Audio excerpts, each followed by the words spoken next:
Today's generation is so close to the start of the foretold 7-year tribulation that several crucial keys must be watched closely from this point on. Knowing these will snap eyes wide open to the reality of the nearness of the 7-year tribulation as foretold in End Time Bible prophecies.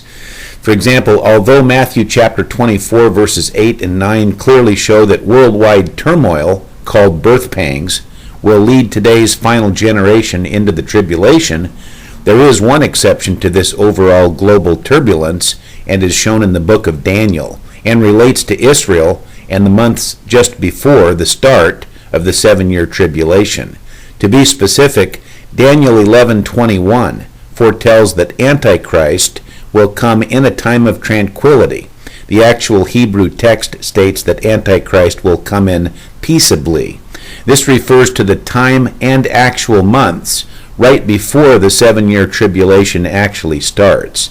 To be specific, Daniel 11:21's phrase saying Antichrist will come in a time of tranquility means a period of general peace from end-time Israel's perspective.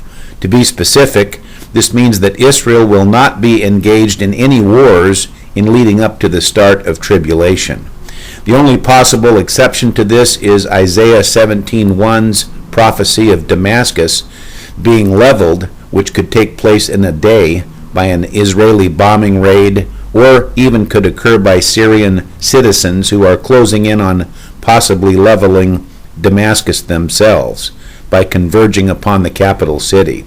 This is being already watched daily on the world news right before our eyes.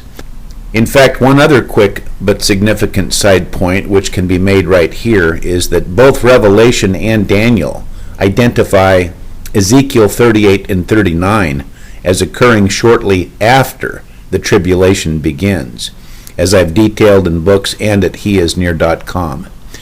But back to my prime point, which is right now, and with all end-time prophecies at an apex, then Israel's current period of peace and tranquility has already started with the ceasefire agreement between Israel and Hamas at the end of November of 2012.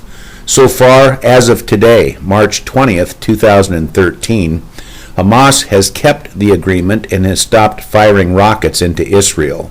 This all points loudly to the biblical insight that unless another prolonged military conflict were to break out with Israel, then this entire scenario depicted in Daniel 11:21 of Antichrist being the Pope of Rome, coming in peaceably and in a time of tranquility to sign a 7-year Mideast peace agreement with Israel, is right now spring-loaded, as pinpointed at Heisnear.com, and puts the start of the 7-year tribulation in clear view.